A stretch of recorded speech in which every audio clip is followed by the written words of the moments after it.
이제까지 박정희가 경제를 발전시킨 주역이다. 우리나라, 남한을 그러니까 한국 경제를 발전시킨 지도자다. 그러면서 굉장히 우상화하면서 독재는 했지만 경제를 발전시켰으니 박정희를 인정해야 된다. 그 박정희에 대한 비판을 하지 말아야 된다. 이런 논리가 형성되어 있어요. 그죠? 근데 여러분이 모르는 게 있습니다. 그 히틀러라는 사람 아시죠? 2차 대전을 일으킨 주범이 히틀러하고 무솔리니하고 일본 천황이야. 이 셋이서 작당을 해가지고 2차 세계대전을 일으킨 거예요. 근데 그 중에서 히틀러라는 사람이 이제 1차 세계대전이 끝난 다음에 독일의 식민지를 영국하고 프랑스가 나눠 가져버렸어. 그러면서 거기에다가 1차 대전에 대한 배상금을 독일 정부에다가 물게 한 거야. 피해 배상금을. 그래가지고 일왕, 외왕, 다시 할게요. 히틀러, 무솔리니, 외왕, 요 셋이 2차 대전의 주범이야. 근데 그 중에 히틀러가 독일을 1차 대전 이후에 독일의 경제가 굉장히 어려웠어요. 왜냐하면 그 패전국이라서 승전국에다가 배상금을 많이 물어줘야 됐고 독일 경제가 너무너무 어려웠던 거야. 근데 그때 이 히틀러가 집권을 하고 뭐라 그러나 그 사람도 쿠데타 비슷하게 집권을 하잖아요. 군부로 집권을 한 다음에 국민 투표를 통해서 거의 100%의 지지를 받아. 90% 이상의 지지를 받고 통령이 되는 거야, 히틀러가. 그러면서 한 일이 뭐냐면 독일의 경제 성장이야. 독일의 경제 성장이 눈부시게 발전해요. 당시 유태인들을 압박한 이유가 뭐냐 하면 유럽의 대부분의 자본을 주무르고 있던 게 유태인들이었어. 유태인들을 학살하면서 유태인들의 자본을 독일 발전 기금으로 쓴 거예요. 독일 발전의 기금으로 사용하기 위해서 유태인의 엄청나게 많은 재산을 몰수했던 거야. 그래서 유태인 학살이 벌어져. 그래서 그 돈으로 이 독일을 엄청나게 성장을 시켜서 독일의 경제 성장은 박정희의 경제 성장하고 비교가 안 돼요. 더 어마어마한 경제 성장을 한 거야.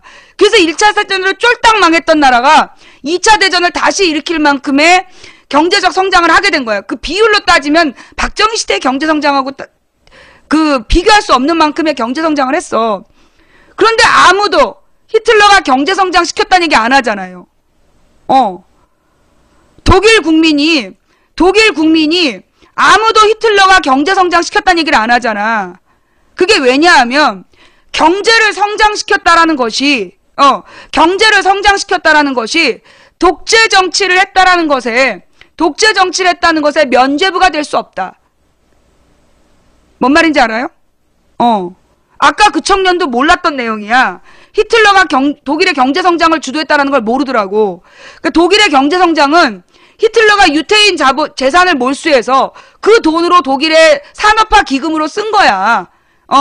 그래서 히틀러가 경제를 성장시키는데 큰 역할을 했지만 그럼에도 불구하고 그러니까 히틀러 시대의 경제가 성장했지만 그걸로 히틀러가 경제 정확한 표현은 그걸로 히틀러가 경제 성장시켰다라고도 얘기를 안 하고 또 경제가 성장했다 그래서 히틀러의 독재를 용서하지도 않아요. 뭔 말인지 알겠어요? 독일 국민은 히틀러가 국민을 죽이고 독재 정치를 했다라는 것을 부끄럽게 여겨. 그래서 히틀러 시대에 경제 성장을 눈부시게 했지만 그걸 절대 히틀러의 공으로 인정을 안 해요. 왜냐하면 그 당시에 너무나 이 유럽에 미친 폐악이 컸기 때문에 그래서 독일 국민들은 히틀러를 찬양하는 그런 정치 활동을 하면 그거 처벌합니다. 예. 히틀러를 찬양한다고 당당하게 공개적인 활동을 하면 그거 처벌받아요. 예. 물론 이 독일의 일부 그러니까 우리나라 일베에서 활동하는 국정원 똘마니 같은 일부 그 사회 부정응자들이 있어. 그런 애들이 뒤통수에다 나치 마크 새기고 돌아다니는데 그것도 들통나면 혼나요. 예, 그것도 들통나면 혼나. 예, 눈팅을 어머님, 큰언니 아님 감사합니다. 히틀러를 절대 영웅이라고 인정하지 않아요. 그 다음에 또 하나는 나폴레옹 이야기야. 여러분 다 같이요. 그 두산 백과사전 한번 가보실래요? 두산 인터넷사전에 가서 그 나폴레옹을 한번 써보세요. 제가 어린 시절에 자랄 때는요. 제가 어린 시절에 자랄 때는 그 제가 썼던 그 출판사가 난 동아출판사 거를 많이 썼어. 동아출판사 참고서를 썼던 걸 난 기억하는데 그 당시에 그 동아출판사 참고서였는지 모르겠어. 하여튼 근데 그 모 출판사 참고서에 표지가 뭐였냐면 나폴레옹 사진이었어요. 나폴레옹 그림. 여러분 그거 혹시 기억하세요? 우리가 어렸을 때 내가 중고등학교 때 나 중학교 때로 기억나는데 내가 중학교 때로 기억나는데 그 당시에 나폴레옹이 하얀 말을 타고 말을 딱 말 앞발 두 개를 들고 말 앞발 두 개를 들고 멋있게 딱 폼 잡는 그 나폴레옹 초상화가 당시 우리 어린아이들의 그 표지였어요. 참고서 표지. 그러면서 우리나라는 나폴레옹을 대단한 영웅이라고 나폴레옹을 대단한 영웅이라고 가르쳤어요. 나도 그 나폴레옹을 전 세계가 인정하는 영웅인 줄 알았어. 여러분도 그렇게 하시지 않으셨나요? 예, 필사즉승님 감사합니다. 예, 여러분 나폴레옹을 다 영웅으로 배우지 않았어요? 수업 시간에요. 나폴레옹을 전부 다 영웅이라고 가르쳤어요. 예, 그러면서 그 피레네 산맥을 넘어서 로마로 진격했던 새 영웅이 있다. 로마로 그 진격했던 새 영웅이 있다. 그러면서 하는 말이 누구냐면 옛날에 그 저기 누구야 포르투갈이 아니라 카르타고 미안해요. 카르타고라는 그 북서부 아프리카에 있었던 그 페니키아의 식민지가 있었어. 그 페니키아가 망한 다음에도 그 식민지는 잘 성장을 해서 나중에 이제 그 서부 지중해 상권을 놓고 로마하고 이탈리아하고 대립을 했단 말이야. 그 당시에 이 한니발이라는 장군이 이 피레네 산맥을 넘어서 이탈리아로 공격을 해와. 그래서 그때 그 한니발이 뭐 영웅이다.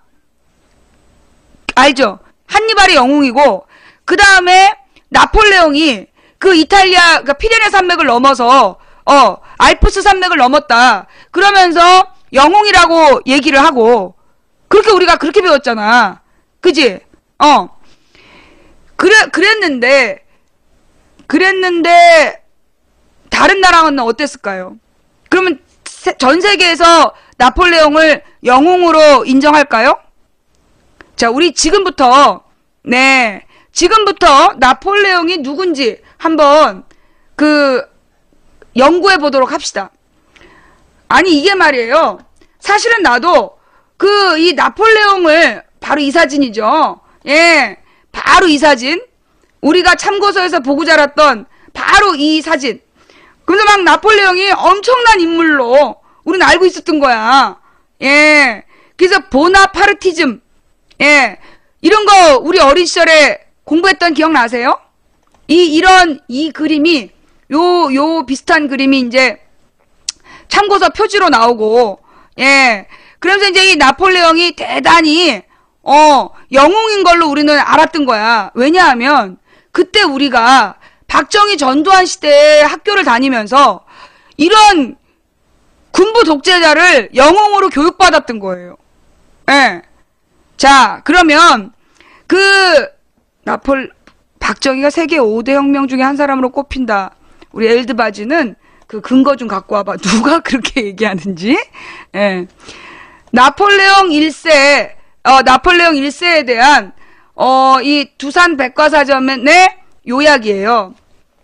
프랑스의 군인, 제1통령 황제, 프랑스 혁명의 사회적 격동기 후 제1제정을 건설했다.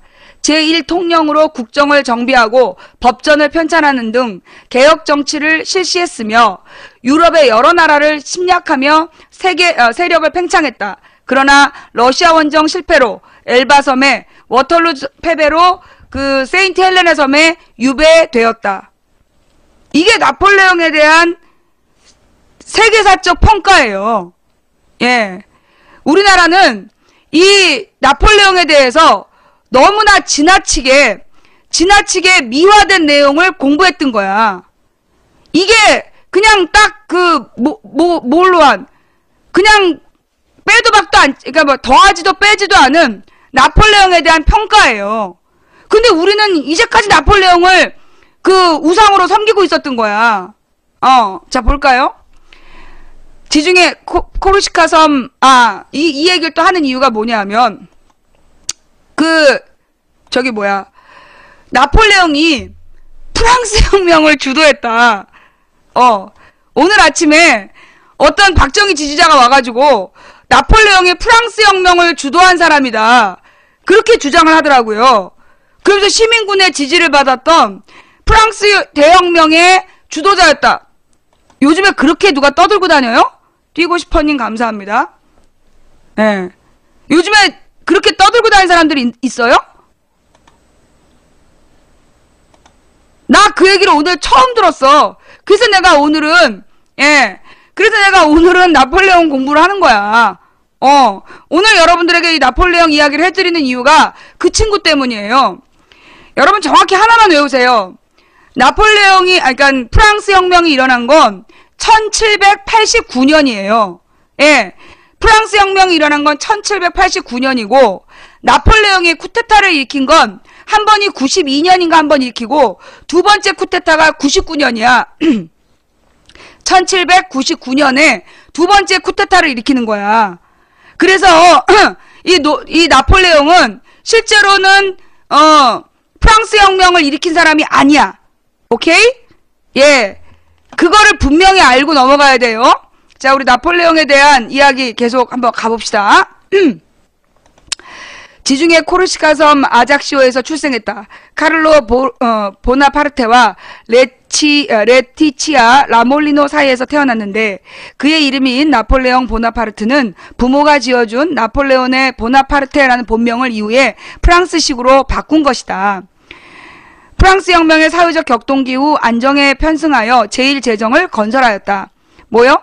프랑스 혁명의 사회적 격동기 후에 안정에 편승하여 제1제정을 건설하였다.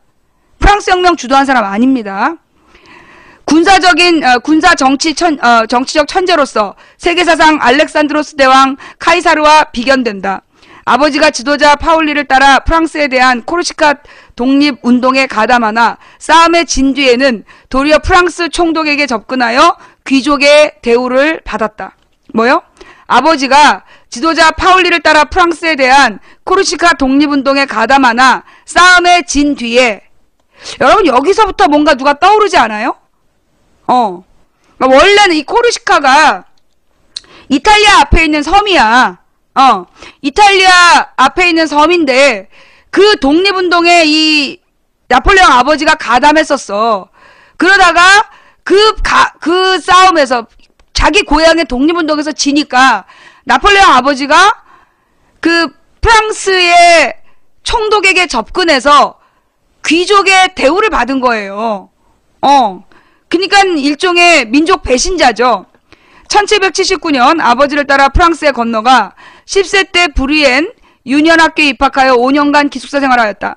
코르시카 방언으로 프랑스어 회화에 고민하며 혼자 도서실에서 역사책을 읽는 재미로 지냈으나 수학만은 뛰어난 성적을 보였다. 1784년 파리 육군사관학교에 입학, 임관 뒤 포병 소위로 지방연대에 부임하였다. 1789년 프랑스 혁명 때 코르시카로 귀향하여 프랑스 혁명이 일어나자 자기가 배신했던 고향으로 돌아간 거야.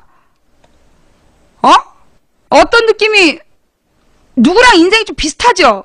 파울리 아래서 코르시카 국민부 부사령관에 취임하였다. 프랑스 육군은 3회에 걸친 군대 이탈과 이중 군적에 대해 휴직을 명하였다. 그러니까 프랑스 육군이 나폴레옹한테 3번이나 군대를 이탈하고 이중 군적에 대해서 휴직을 명한 거예요. 잘린 거야, 프랑스 군대에서. 1792년 파울리와 결별하고, 그러니까 코르시카에서 나와서 일가와 함께 프랑스로 이주하였다. 다시 또 프랑스로 와. 그러니까 박쥐였던 거야. 여기 붙었다 저기 붙었다.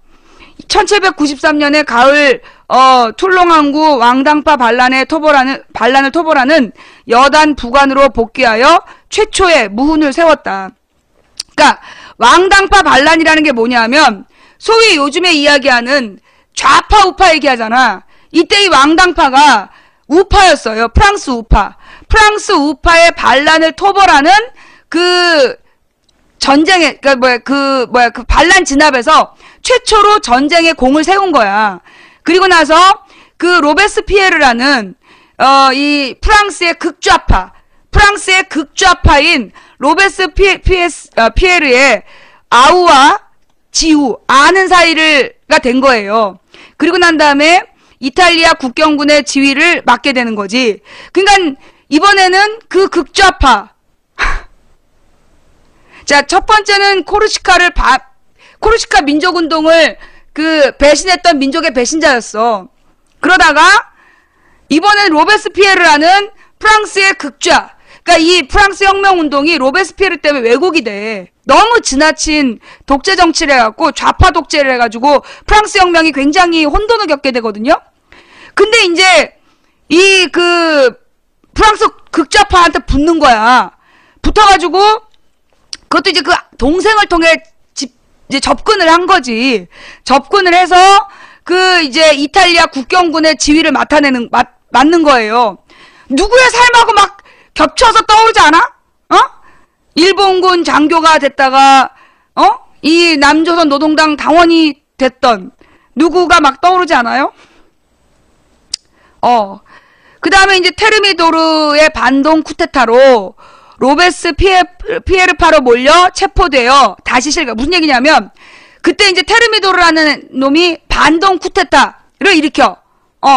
그러니까 이제 이 반동이라는 말이 뭐냐면, 그럼 두산 백과사전은 빨갱이냐? 반동이라는 말은 역사적 용어예요. 이런 반동 분자. 그래갖고 이제 반동이란 말이 북한 말인 줄 아는데, 반동이라는 말은 정확하게 얘기하면 뭐냐면, 역사의 어떤 발전 방향이 있어. 역사가 이렇게 가령 구석기, 신석기, 청동기, 철기가 고대, 중세, 근대, 현대 이렇게 발전의 방향이 있잖아. 아니 이게 시대 구분이겠지 이건. 그렇다면 이제 옛날에 석기 시대에서 농업 사회가 되고 사냥 시대에서 농업 사회가 됐다가 산업 사회가 되고 정보 사회가 되는 이게 이제 그러니까 이 시대의 흐름이잖아요. 반동이란 말은 바로 그 시대의 흐름을 뒤집으려는 시대의 흐름을 뒤집으려는 자들, 과거로 돌아가려는 자들을 반동이라고 부르는 거야. 그게 뭐냐? 왕의 정치, 프랑스 왕정을 누가 무너뜨렸어요? 프랑스 왕정을 무너뜨린 게 시민들이잖아. 그럼 이제 이 프랑스 민주주의가 만들어졌잖아. 그런데 다시 왕정으로 돌아가려고 했던 사람을 그 당시에 반동이라고 부르는 거야. 그럼 이 반동이란 말은 누구한테 붙여야 될지 딱 느낌이 오시나들? 요 얘기 너무 재밌는 것 같아. 응? 자, 어서가미님, 코코모스님, 스릉은드 망부님, 렌미폴님, 이분악성님, 감사합니다. 어때요? 이게 딱, 보니까, 이게 나폴레옹을 보니까 누군가가 보이잖아. 그죠? 느낌 아니까. 네, 제가 하겠습니다. 느낌 아니까. 예, 대단하죠? 왜 우리가 60년대, 70년대 성장하면서 나폴레옹을 영웅이라고 배웠는지, 왜 나폴레옹을 영웅이라고 배웠는지 느낌이 딱 오죠? 그죠? 나 이거 오늘 진짜 재밌어. 여러분 어때요? 이거 오늘 처음 보신 분? 이 나폴레옹 이야기 오늘 처음 보신 분? 부끄럽지만 저도 오늘 이렇게 사전으로 본 거 오늘 처음이에요. 저는 오늘 이 사전 처음 봤어요. 나폴레옹을 나는 왜 영웅이라고 생각했을까? 예. 나폴레옹을 영웅이라고 막 배웠어요, 우리 어렸을 때. 자, 왠지 이제 딱 느낌이 오지? 그지? 자, 계속 볼게요. 왜 우리는 나폴레옹 그림의 참고서를 보고 자라야 됐는가? 네, 그 내용 나옵니다. 예. 그래서, 그 당시에 이제 테르미도르라는 그 역사를 부정하는, 무력 시위가 있었고 군사 반란이 있었고 그 반란 때 이 로베스피에르 파로 몰려서 나폴레옹이 체포된 거야. 이것도 어때요? 이것도 누구랑 느낌이 딱 오잖아. 그때 여순 반란 사건 때 이제 남노당 당원이라는 이유로 체포가 돼서 그때 사형 선고를 받잖아요. 그지? 응? 이 여순 반란 사건이 남조선 노동당의 공작이라 그러면서 그때 이 박정희가 사형 선고를 받아요. 이승만 정부에서. 예. 정말 그냥 어떻게 이렇게 비슷한지 말이야. 그리고 다시 실각 쫓겨났다가 그래서 1년 동안 허송세월을 보냈다. 그러다가 1795년 10월 5일 파리에 반란이 일어나 국민공회가 위기에 직면하자. 이때 이 국민공회가 당시의 민주주의 정부였어요. 예. 당시 프랑스 민주주의 정부가 국민공회였어. 그런데 이제 이 민주주의 정부가 여러분들이 아마 레미제라블을 보시면 혁명 이후에도 빈곤의 문제가 해결이 안 돼서 프랑스가 굉장히 힘든 사회를 겪잖아요. 그죠? 프랑스가 굉장히 혼돈을 겪게 되는데 그 당시에 이 국민공회가 위기에 몰린 게 바로 이 장면이야. 그러니까 이제 그 당시에 파리에 배고픔을 견디지 못한 사람들의 반란이 일어나고 이게 국민공회가 위기에 직면하게 되자 바라스로부터 구원을 요청받고 포격으로 폭도들을 물리쳤다. 한마디로 그 당시에 민주정부였던 국민공회가 국민들의 빈곤 문제를 해결하지 못해서 국민들이 들고 일어난 거야. 그랬더니 그 반란을 포격으로 무찔렀다는 거예요. 요 장면은 전두환이 따라한 거죠. 예. 요 장면은 전두환과 딱 겹쳐지는 장면이야. 문제의 근본적인 원인을 해결하지 못했던, 예. 이 기민한 조치로 재기의 기회를 포착 1796년 3월 바라스의 정부이자 사교계의 꽃, 여기서 정부라는 건 뭐냐면 바라스라는 당시 실권자의 첩이었던 사교계의 꽃 조세핀과 결혼을 해요. 그때 아마 초혼이 아니었을걸? 그러니까 이제 이놈 저놈, 그러니까 권력자의 첩과 권력자가 되기 위해서 결혼을 하는 거야. 총재 정부로부터 이탈리아 원정군 사령관으로 임명되었다. 그래서 이탈리아에서 오스트리아군을 격파하여 5월에 밀라노에 입성, 1797년 2월에는 만토바를 점령하는 전과를 올렸다. 이때까지 이제 승승장구하는 거야. 10월에 오스트리아와 캄포 포르미오 조약을 체결하여 이탈리아 각지에 프랑스 혁명의 이상을 도입한 인민공화국을 건설하였다. 이탈리아에 프랑스 혁명의 이상을 도입한 인민공화국을 건설하면서 한마디로 그러니까 친프랑스 정부를 만든 거야. 그러면서 그의 명성은 프랑스에서 한층 높아졌다. 하루 3시간만 잔다는 소문도 있었으나 이건 뻥이었어요. 비서 브린센에 의하면 건강에 항상 신경을 써서 하루 8시간은 잤다고 한다. 그동안 나폴레옹이 막 경무에 시달리면서 3시간밖에 안 자고 일했다. 요것도 우리 배웠잖아. 그것도 뻥이었던 거야. 우상화된 거죠. 느낌 알지? 느낌이 오지? 응? 예. 그러다가 1789년 5월. 왜 해마다 5월이면 이럴까? 1798년 5월 5만여 명의 병력을 이끌고 이집트를 원정하여 결국 카이로에 입성하였다. 7월에 해군이 아부키르만에서 영국 함대에 패하여 본국과의 연락이 끊기자 혼자서 이집트를 탈출! 그러니까 5만여 명의 병력을 이끌고 이집트로 쳐들어간 거야. 그래서 7월에 해군이 이 아부키르만 영국 함대 아부키르라는 만에서 영국 함대한테 패하자 본국과의 연락이 끊긴 거야. 그러자 혼자서 이집트를 탈출. 프랑스 군대는 다 프랑스 군대 이제 다 죽게 냅둔 거야. 그러면서 이제 10월에 프랑스로 귀국했다. 곧 그를 총재 정부를 타도하려는 셰이에스 탈레랑 등의 음모에 말려들었다. 그러니까 이제 그 당시에 바라스 북쪽 사람들이 지배했던 정부가 위기에 처한 거죠. 세이에스, 탈레랑 등의 음모에 말려들었는데 1799년 11월 9일 그러니까 내부적인 권력 다툼이었던 거야. 그러니까 이제 여당 야당끼리 권력 다툼을 하면서 줄을 어디로 서야 될지 모르는 그런 상황. 이때 1799년 11월 군을 동원 500인 회를 해산시켜. 그러니까 그 당시에 이제 프랑스 임시지도부 이 500인 회를 해산시키고 원로원으로부터 제1통령으로 임명되고 군사 독재가 시작되었습니다. 아, 이거 출처가 뭐냐고요? 이거 이제 아니고 줄서. 자, 어떠세요? 우리가 왜 나폴레옹을 영웅이라고 교육받았는지, 예. 우리가 왜 나폴레옹을 영웅이라고 교육받았는지, 막 위대한 인물이라고 나폴레옹을 배웠잖아, 어렸을 때.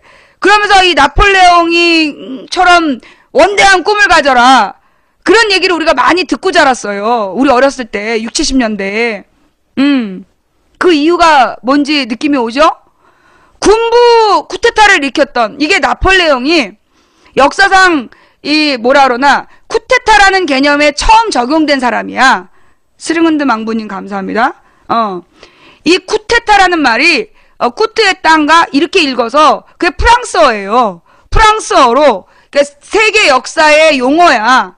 그래서 군사 반란을 통해 집권한 사람에게 쿠데타를 일으켰다라고 표현하는 거야.